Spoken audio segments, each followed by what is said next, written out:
नमस्कार दोस्तों, कैसे हैं आप लोग। आज का टॉपिक बहुत ही इम्पोर्टेंट है और जिसमें से हम लोग बौद्ध धर्म को कवर करने वाले हैं। इस टॉपिक में चाहे वो बौद्ध धर्म हो या जैन धर्म हो, थोड़ा बहुत सा कन्फ्यूजन होता है, खासकर इन दोनों में तो बहुत ज़्यादा ही होता है। तो आज हम लोग उन बारीकी को समझेंगे कि इसमें से कहाँ कहाँ गलती होता है, कहाँ लोग गलती करते हैं और कहाँ पे निगेटिव होने का ज़्यादा चांस होता है। तो आप इसे पूरा वीडियो देखें और ध्यान से देखें, और आपसे एक उम्मीद करते हैं कि आप जब भी ये क्लास देखें, जब भी ये वीडियो देखें, तो आप अपने पास जो लूसेंट बुक है उसे आप खोल कर रखें। और क्लास करते के साथ ही मुश्किल से 10 से 15 मिनट का क्लास होता है, आप 15 मिनट और लगाएं उसी चैप्टर को खुद से रीड करने में, ताकि वो आपको लंबे समय तक याद रहेगा और जो चीज़ें इसमें लिखा हुआ है वो फिर साथ वो ढंग से समझ में भी आएगा। तो आप ये काम कीजिए। आप ये वीडियो अगर पहली बार देख रहे हैं तो आपसे एक रिक्वेस्ट है कि आप पहले वीडियो से इसे स्टार्ट करें। मुश्किल से 10 से 15 मिनट का वीडियो होता है, आप उसे आराम से कवर कर सकते हैं। चलिए स्टार्ट करते हैं। बौद्ध धर्म के संस्थापक कौन थे? गौतम बुद्ध थे। और जैन धर्म के संस्थापक आप बोलिएगा महावीर, जो गलत हो जाएगा। तो आप अगर देखें हैं, आपको पता है तो अच्छी बात है, नहीं तो आप एक बार फिर से देखिए, फिर से रिवीजन कीजिए, तब आप मुझे बताइए कि कन्फ्यूजन कहाँ पे होता है। गौतम बुद्ध को इन्हीं इन्हीं एशिया की ज्योति यानी लाइट ऑफ एशिया कहा जाता है। किनको? गौतम बुद्ध को। अब बात करते हैं कि थोड़ा सा इसको बाद में देख लेते हैं हम लोग। गौतम बुद्ध का जन्म 563 ईसा पूर्व में हुआ था और महावीर का कब हुआ था? 540 ईसा पूर्व में। ठीक है। कपिल वस्तु लुम्बिनी में हुआ था और महावीर का, आप जस्ट इसको तुलना करते जाइए। इनके पिता का नाम क्या था? सुधोधन, जो शाक्य गण के मुखिया थे, और महावीर का ज्ञात्री कुल के। इनकी माता माया देवी की मृत्यु इनके जन्म के 7वें दिन, कौन से दिन? 7वें दिन ही हो गई। इनका लालन पोषण इनके सौतेली माँ प्रजापति गौतमी ने किया। आपसे एग्जाम में पूछेगा इनके माता का नाम क्या था। अगर ऑप्शन में माया देवी लिखा हुआ है तब तो सही है, नहीं तो फिर प्रजापति गौतमी वो टिक कीजिए आप। इनके बचपन का नाम सिद्धार्थ था, तो ये महावीर के बचपन का नाम क्या था? वर्धमान। गौतम बुद्ध का विवाह 16 वर्ष की अवस्था में यशोधरा नामक यशोधरा के साथ हुआ। उनका पुत्र का नाम क्या था? राहुल। ठीक है। थोड़ा अब इसको देख लेते हैं। बुद्ध के जीवन से संबंधित बौद्ध धर्म के प्रतीक। जिसमें बुद्ध का जन्म हुआ तो ऐसे देखिए आप, कमल खिला उस समय, जैसे घर से गया तो घोड़ा से गया, और ज्ञान की प्राप्ति हुआ था पीपल वृक्ष के नीचे। निर्वाण हुआ पदचिन्ह और मृत्यु स्तूप। एक बार मैं फिर से रिपीट कर रहा हूँ, जैसे जन्म हुआ उस समय कमल का फूल खिला, ऐसे समझिए आप। ठीक है। और कैसे गया? तो घोड़ा से गया वो, गृह त्याग जब किया था। तो ज्ञान प्राप्ति कहाँ हुआ? पीपल के वृक्ष के नीचे, यानी बोधि वृक्ष। और जब वो उनके ये निर्वाण प्राप्त हुआ तो पद चिन्ह, और जब उनकी मृत्यु हुआ तो उनके स्तूप बनाया गया। ठीक है। इनके बचपन का नाम क्या था? सिद्धार्थ था। गौतम बुद्ध का विवाह 16 वर्ष की अवस्था में यशोधरा के साथ हुआ। उनके पुत्र का नाम क्या था? राहुल। सिद्धार्थ जब कपिल वस्तु की सैर पर निकले तो उन्हें निम्न 4 दृश्यों को देखा। बूढ़ा व्यक्ति, एक बीमार व्यक्ति, शव और एक सन्यासी। बूढ़ा व्यक्ति, बीमार व्यक्ति, शव और सन्यासी। सांसारिक समस्याओं से व्यथित होकर उन्होंने 29 वर्ष की अवस्था में, महावीर ने 30 वर्ष की अवस्था में, ठीक है, गौतम बुद्ध ने 29 वर्ष की अवस्था में गृह त्याग किया, जिसे बौद्ध धर्म में महाभिनिष्क्रमण के नाम से जाना जाता है। गृह त्याग करने के बाद गौतम बुद्ध ने वैशाली के अलार कलाम से सांख्य दर्शन की शिक्षा ग्रहण की। किससे? सांख्य दर्शन की शिक्षा ग्रहण की। और जैन धर्म का जो दर्शन है वो कहाँ से लिया गया है? ये भी सांख्य दर्शन से लिया गया है। अलार कलाम सिद्धार्थ के प्रथम गुरु हुए, यानी गौतम बुद्ध के प्रथम गुरु का नाम क्या है? अलार कलाम। ठीक है, आप कंफ्यूज मत होइए इसमें। अलार कलाम के बाद सिद्धार्थ ने राजगीर के रुद्र कुमार पुत्र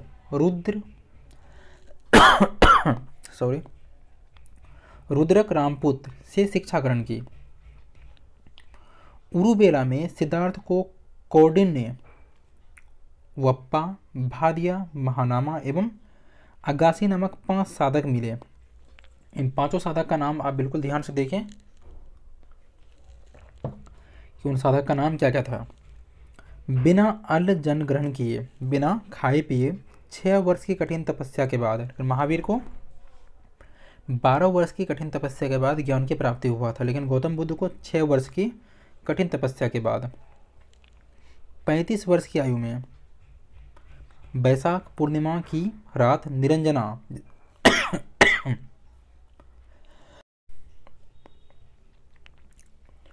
उरुबेला में सिद्धार्थ को कौंडिन्य, वप्पा, भादिया, महानामा एवं अगासी नामक 5 साधक मिले और उन्होंने बिना अन्न जल ग्रहण किए 6 वर्ष की कठिन तपस्या के बाद 35 वर्ष की आयु में वैशाख पूर्णिमा की रात निरंजना, जिनका प्राचीन नाम क्या है, फाल्गु,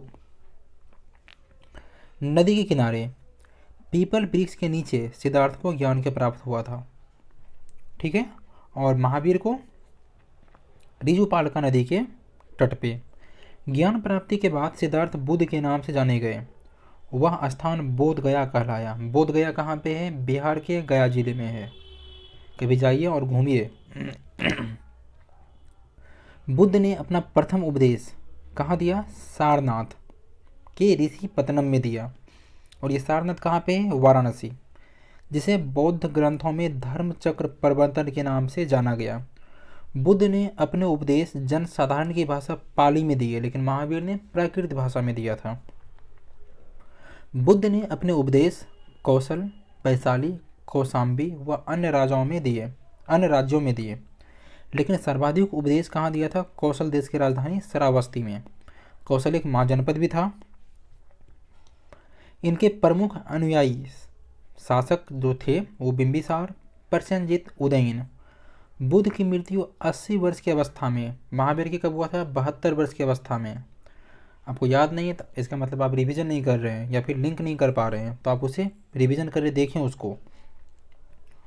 बुद्ध की मृत्यु 80 वर्ष की अवस्था में 483 ईसा पूर्व में कुशीनारा, जो कहाँ पे है? देवरिया, चुंद्र द्वारा अपर्पित भोजन करने के बाद हो गई, जिसे बौद्ध धर्म में महापरिनिर्वाण के नाम से जाना गया। मल्लों ने अत्यंत सम्मानपूर्वक बुद्ध का अन्येष्टि संस्कार किया। एक अनुश्रुति के अनुसार मृत्यु के बाद बुद्ध के शरीर के अवशेषों को 8 भागों में बांटकर उन पर 8 स्तूपों का निर्माण किया गया। नेक्स्ट है, बुद्ध के जन्म एवं मृत्यु की तिथि को चीनी परंपरा के केंटोन अभिलेख के आधार पर निश्चित किया गया है, क्योंकि जो बौद्ध धर्म विकसित हैं ये आपका शायद पूर्वोत्तर भारत और चीन, ये ऐसे समझिए जो आपका दक्षिण पूर्वी एशियाई देश है, वहाँ पे सबसे ज़्यादा ये विस्तृत हैं। बौद्ध धर्म के बारे में हमें विशद ज्ञान त्रिपिटक, जो त्रिपिटक में क्या क्या है? विनय पिटक, सुत्त पिटक, अभिधम्म पिटक से होता है। तीनों पिटकों की भाषा कैसी? पाली है। बौद्ध धर्म अनिश्वरवादी, यानी ये ईश्वर को नहीं मानते हैं, और जैन धर्म भी ईश्वर को नहीं मानते हैं। आत्मा की परिकल्पना भी नहीं है। देखिए, अब फंसाने वाला यहाँ पे है। आपसे एग्जाम में प्रश्न पूछे कि बौद्ध धर्म में आत्मा की मान्यता है तो, या फिर किस में? बौद्ध धर्म, शैव धर्म में है। तो बौद्ध धर्म में आत्मा की परिकल्पना नहीं है, लेकिन जैन धर्म में है। बौद्ध धर्म में पुनर्जन्म की मान्यता है, ये आपका जैन धर्म में भी मान्यता दिया हुआ है। तृष्णा से क्षीण हो जाने की अवस्था को ही बुद्ध ने निर्वाण कहा है। विश्व दुखों से भरा हुआ है का सिद्धांत बुद्ध ने कहाँ से लिया है? उपनिषद से लिया है। बुद्ध के अनुयायी 2 भागों में विभाजित थे। एक है भिक्षुक, जिन्होंने बौद्ध धर्म के प्रचार के लिए संन्यास को ग्रहण किया था, उन्हें भिक्षुक कहा गया। एक है उपासक। उपासक का मतलब ये होता था कि गृहस्थ जीवन व्यतीत करते हुए भी बौद्ध धर्म अपनाने वाला जो भी होते थे वो उपासक कहलाते थे। आगे है, बौद्ध संघ में सम्मिलित होने के लिए न्यूनतम आयु सीमा कितनी थी? 15 वर्ष थी। बौद्ध धर्म में शामिल होने के लिए न्यूनतम आयु सीमा 15 वर्ष। बौद्ध संघ में प्रविष्ट होने को उपसंपदा कहा जाता था। ठीक है। बौद्ध धर्म के त्रिरत्न क्या है? बुद्ध, धम्म और संघ। और जैन धर्म के त्रिरत्न क्या क्या है? सुत्त पिटक। आप मुझे कमेंट बॉक्स में बताइए। जैन धर्म के त्रिरत्न क्या क्या है? सम्यक ज्ञान, सम्यक आचरण और सम्यक दर्शन। ठीक है। आप रिवीजन नहीं कर रहे, इसका मतलब आप रिवीजन कीजिए। अब सबसे इम्पोर्टेंट ये देखिए, इसे आप लोग 5 स्टार भी लगाएं तो फिर भी कम है, और इसी में ढेर सारा कन्फ्यूजन होता है कि प्रथम बौद्ध संगति, द्वितीय बौद्ध संगति, तृतीय बौद्ध संगति या चतुर्थ बौद्ध संगति। आगे हम लोग देखेंगे तो वो फिर आपको ढंग से याद हो जाएगा। प्रथम बौद्ध संगति ये 483 ईसा पूर्व, 483 से 100 साल बाद हुआ ये 383। ठीक है। तीसरा हुआ 255 और चौथा ईसा की प्रथम शताब्दी में। प्रथम बौद्ध संगति राजगृह, दूसरा वैशाली, तीसरा पाटलिपुत्र और चौथा कुंडलवन। इसको देखिए याद कैसे करना है आपको। प्रथम बौद्ध संगति 483 ईसा पूर्व में राजगिरी में महाकश्यप की अध्यक्षता में अजातशत्रु के शासनकाल में। दूसरा है कालाशोक, अध्यक्ष साबाकामी। तीसरा पाटलिपुत्र, ये अशोक। और चौथा कुंडलवन, ये कनिष्क। अब देखिए ये आपको याद, जैसे जैसे हम लोग आगे बढ़ेंगे ना, मान लेते हैं कि अशोक का जो शासनकाल था वहाँ पे देखेंगे हम लोग, कनिष्क के बारे में देखेंगे कि इसके समय में कौन सा बौद्ध संगति हुआ था और कहाँ हुआ था, तो आपको ढंग से याद हो जाएगा। लेकिन मेरे ख्याल से आप 2-3 बार इसे पढ़ लें या फिर लिख लिख के इसको आप याद कर दें। चतुर्थ बौद्ध संगति के बाद बौद्ध धर्म 2 भागों में बढ़ गया, एक हीनयान एक महायान। किस बौद्ध संगति के बाद? चौथा। बौद्ध धर्म में महायान संप्रदाय का आदर्श बोधिसत्व है। क्या है? बोधिसत्व। बोधिसत्व दूसरे के कल्याण को प्राथमिकता देते हुए अपने निर्माण में विलंब करते हैं। हीनयान का आदर्श अरहत पद है। अरहत पद को प्राप्त करना है। जो व्यक्ति अपनी साधना से निर्माण की प्राप्ति करते हैं उन्हें ही अरहत कहा जाता है। ठीक है। यानी कि आप ध्यान करते करते अपने शरीर को त्याग दें। धार्मिक जुलूस का प्रारंभ सबसे पहले बौद्ध धर्म के द्वारा किया गया है। जो आज जुलूस देख रहे हैं, हड़ताल देख रहे हैं, ये सबसे पहले किसके द्वारा किया गया था? बौद्ध धर्म के द्वारा ही किया गया था। बौद्धों का सबसे पवित्र त्यौहार क्या है? बैसाख पूर्णिमा, जिसे बुद्ध पूर्णिमा के नाम से भी जाना जाता है। यह इसका महत्व इसलिए है क्योंकि बुद्ध पूर्णिमा का दिन ही बुद्ध का जन्म, ज्ञान की प्राप्ति और महापरिनिर्वाण यानी मृत्यु हुआ था। बुद्ध ने सांसारिक दुखों के संबंध में 4 आर्य सत्य का उपदेश दिया था। एक है दुख, दुख समुदाय, दुख निरोध, दुख निरोधगामी प्रतिपदा।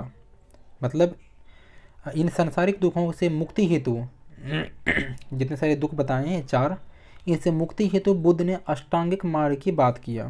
ये अष्टांगिक मार्ग क्या है? सम्यक दृष्टि, सम्यक संकल्प, सम्यक वाणी, सम्यक कर्मांत, सम्यक आजीव, सम्यक व्यायाम, सम्यक स्मृति और सम्यक समाधि।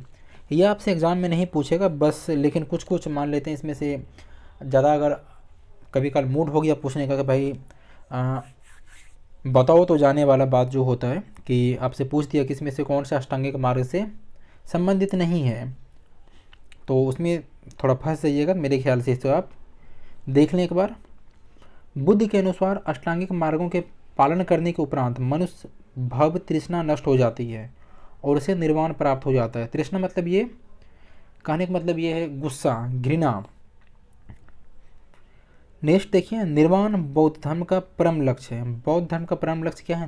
निर्वाण, जिसका अर्थ है दीपक का बुझ जाना, मतलब जीवन मरण के चक्र से मुक्त हो जाना। बुद्ध ने निर्वाण प्राप्ति को सरल बनाने के लिए 10 सीलों पर बल दिए। कितने सील? 10 सील। अहिंसा, सत्य, आस्तेय। आस्तिक मतलब क्या है? चोरी न करना, अपग्रह, किसी प्रकार की संपत्ति का न रखना, मद्य सेवन न करना, असमय भोजन न करना, सुखद बिस्तर पर नहीं सोना, धन संचय नहीं करना, स्त्रियों से दूर रहना और नृत्यगान आदि से दूर रहना। शायद वही वजह है कि इतने सारे ठोस यानी इतने सारे कठोर जो उनका रूल था, शायद इसी वजह से भारत में ज़्यादा विकसित नहीं हो पाए। खैर वो अलग टॉपिक है। गृहस्थों के लिए केवल 5 सील तथा भिक्षुओं के लिए 10 सीलों का मानना अनिवार्य था। बुद्ध ने मध्यम मार्ग यानी मध्यमा प्रतिपद का उपदेश दिया। किसका? मध्यम मार्ग का। अनिश्वरवाद के संबंध में बौद्ध धर्म और जैन धर्म में सामान्यता है, यानी ईश्वर नहीं है, ये जैन धर्म भी मानते हैं और बौद्ध धर्म वाला भी मानते हैं। जातक कथा प्रदर्शित करती है कि बोधिसत्व का अवतार मनुष्य के रूप में भी हो सकता है और पशुओं के रूप में भी। किसमें? जातक कथाएं में। बोधिसत्व के रूप में पुनर्जन्मों की दीर्घ श्रृंखला के अंतर्गत बुद्ध ने शाक्य मुनि के रूप में अपना अंतिम जन्म प्राप्त किया, किंतु इसके उपरांत मैत्रेय तथा अन्य अनाम बुद्ध अभी अवतरित होने शेष हैं। कहने का मतलब ये है कि इनका जो मानना है कि बुद्ध पुनर्जन्म में भी विश्वास करते हैं कि इनका जो अंतिम बार जो जन्म हुआ था वो किस नाम से हुआ था? शाक्य मुनि के नाम से हुआ था। और आगे भी जब जब मान लेते हैं ज़्यादा धरती पे बोझ बढ़ेगा तो ये किसी न किसी अवतार में जन्म लेते रहेंगे। कहने का यही भाव है। ठीक है, आगे देखते हैं। सर्वाधिक बुद्ध मूर्तियों का निर्माण किस शैली में हुआ? गंधार शैली में, और जैन का मथुरा शैली में। लेकिन बुद्ध की प्रथम मूर्ति संभवतः मथुरा कला के अंतर्गत बनी थी। तिब्बत, भूटान, पड़ोसी देशों में बौद्ध धर्म का प्रचार पद्मसंभव ने किया। किसने? पद्मसंभव। इसका संबंध बौद्ध धर्म के वज्रयान शाखा से था। इनकी 123 फीट ऊंची मूर्ति हिमाचल प्रदेश के रेवालसर झील में स्थित है। भारत की उपासना की जाने वाली सबसे प्रथम मूर्ति संभवतः बुद्ध की ही थी। इसमें से कुछ कुछ मठ है। इस बार किसी एग्जाम में पूछा गया था कि कौन से मठ कहाँ स्थित है, तो टाबो मठ ये कहाँ पे? हिमाचल प्रदेश। नागम्याल ये धर्मशाला हिमाचल प्रदेश। होमिस लद्दाख जम्मू कश्मीर। थिकसे ये भी लद्दाख है जम्मू कश्मीर। सासुर मठ लाहौल स्पीति ये हिमाचल प्रदेश। यानी कहने का मतलब है कि हिमाचल प्रदेश में 2-3 है। टाबो मठ है, नामयाल मठ है, सासुर मठ है यानी लाहौल स्पीति में। मिंट्रालिंग ये देहरादून है। रूमटेक ये गंगटेक में है। तवांग अरुणाचल प्रदेश और एक मैसूर में है। और बोधिमंडा ये बोधगया बिहार में है। तो ये हो गए बौद्ध धर्म से संबंधित जितने सारे प्रश्न हैं, जो इम्पोर्टेंट फैक्ट हैं उन फैक्ट को हम लोग कवर किए हैं। और मेरे ख्याल से आप अगर पहली बार देख रहे हैं तो वीडियो को एक बार लाइक करें, और हमारे चैनल पे अगर नए आए हैं तो उसे आप सब्सक्राइब जरूर कर दें, क्योंकि ये बीपीएससी एग्ज़ाम होते होते हम लोग इसे कवर कर लेंगे। और आप जो है मेरे साथ कवर कीजिए, आप इसे आराम से कवर कर दीजिएगा कम समय में। ठीक है, तो आज यहीं तक। कल देखते हैं अगले वीडियो में, नहीं कल यानी अगले वीडियो में। और एक बार आप इसे रीड कर लें तो ज़्यादा बेटर होगा, आपको अच्छी से समझ में और आ जाएगा।